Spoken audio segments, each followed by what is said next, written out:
This is Plant-Based Briefing, the Diet-Related Disease Epidemic by Julia Ryan at balanced.org. And I'm Marian Erickson, host of this curated content plant-based podcast, where I narrate a variety of articles on plant-based and vegan topics with permission in about 10 minutes or less every weekday. Today's article is from balanced.org. They're a network of public health professionals, nutrition science experts, and everyday people from around the world fighting for a healthier food system, one menu at a time. Their community-led campaigns and institutional support programs have influenced nutrition policy in schools, hospitals, and offices in cities around the world, impacting the healthfulness of millions of meals annually. So now let's get to today's plant-based briefing. The Diet-Related Disease Epidemic by Julia Ryan at balanced.org. Have you heard this myth before?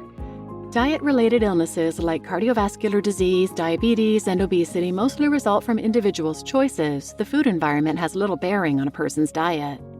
The fact is that the food environment is the largest determinant of dietary choice, and the active inclusion of more plant-based foods in a given cafeteria, restaurant, or community significantly improves intake of nutrient-dense foods that promote health.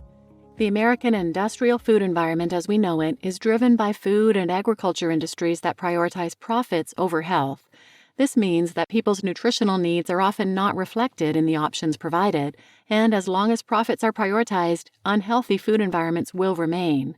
The idea that the onus is on the individual to prevent diet-related diseases rather than the food environment is not only incorrect, but inherently harmful. This issue of diet-related diseases is incredibly important, but must be discussed with understanding of the systemic root causes. The prevalence of diet-related diseases in the United States continues to rise dramatically. Diet-related non-communicable diseases include type 2 diabetes, hypertension, and heart disease, to name just a few. These three diseases alone contribute to almost 700,000 deaths each year.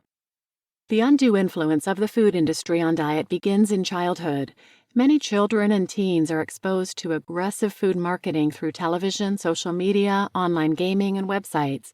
The food advertisements often enticingly promote unhealthy foods. In fact, the majority of food advertisements shown in the United States generate demand for products containing large quantities of health-harming additives, refined sugars, saturated fat, and salt. As children and teens continue to spend more time on devices, food marketing on new media sources such as social media has also increased a whopping 50% in the last 14 years. Around the world, globalization and corporate interests have contributed to unhealthy food environments. These factors have helped to create food environments that lack healthful fresh foods and are overabundant in disease-promoting foods, particularly in major metropolitan areas. The food environments at home, school, and the workplace also have an indelible impact on one's food intake and nutritional status. Over time, this has led to the realization that education alone has proven to be mostly ineffective in swaying people towards a more healthful, plant-forward diet. Nutrition education cannot be a standalone solution because several barriers to healthful foods exist, such as food availability, accessibility, and price. Time needed to purchase and prepare healthy fresh meals must also be taken into account. Kids' lunches in schools are not markedly healthier than what you'd find at a fast food restaurant. Contrary to some reports, school lunches have not significantly improved. School lunch meals remain low in dietary fiber, high in saturated fat, and high in sodium. Corporate interference and food marketing schemes have played a role in unhealthy school food environments. For example, one industry-funded study concluded that consuming processed meats is beneficial to children's diets. The study, funded by the North American Meat Institute, an industry trade association, determined that processed lunch meats are part of a healthy diet. They concluded that the children consuming processed lunch meats also eat more whole grains, fruit, calcium, potassium, vitamin C, and less sugar than those who do not consume processed lunch meats. This study, of course, did not evaluate the harms associated with consuming processed lunch meats. Next, it is not enough to simply add nutritious, plant-rich options to the menu. Unhealthy options must be removed as well. Vending machines in the school cafeteria are one example. A vending machine containing unhealthy beverages in a school cafeteria has been associated with reduced consumption of a healthful lunch. This is despite the fact that healthful foods and beverages exist in the same space. It is also important to note that food offered does not equal food consumed. This can be particularly salient in the school environment. Several studies have revealed that fruit and vegetables are the most wasted parts of the school lunch, up to 42% ending up in the trash. When unnaturally sweet and salty, disease-promoting foods are prevalent alongside healthy produce in the same food environment, all that exposure to marketing and advertising, plus years of habituation to highly palatable processed food, kicks in to create more demand for the less healthy options at the expense of truly nourishing foods. At home, parents and caretakers, themselves heavily influenced by marketing and industry-shaped norms, play an instrumental role in children's dietary choices and food environment. In one study, children reported that just the presence of a food at their home was the sole reason for consuming said food.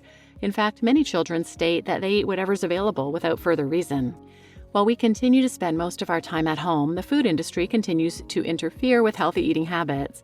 A multitude of companies, including but not limited to McDonald's, Coca-Cola, PepsiCo, and Hershey's, have simultaneously donated funds to those experiencing food insecurity and advertised unhealthy products. These food products are especially problematic as ultra-processed foods and saturated fat contribute to a chronic inflammatory state, which in turn hinders immune function. It's clear that the forces shaping our food environments, without our knowledge and largely beyond our control, are what predominantly determine what we eat and therefore how healthy we will be. It is certainly time that we exercise more influence over the food system than it does over us. You just listened to The Diet-Related Disease Epidemic by Julia Ryan at balanced.org, and I'm Marian Erickson, your host. And I have a number of related episodes, but here are a few if you're interested, relating to the choices available and how they impact what we select to eat. Check out 322 Universal Meals and 5 Ways to Encourage Your School to Serve Vegan Lunches. 475, LinkedIn's San Francisco office quietly shifts to 65% plant-based menu.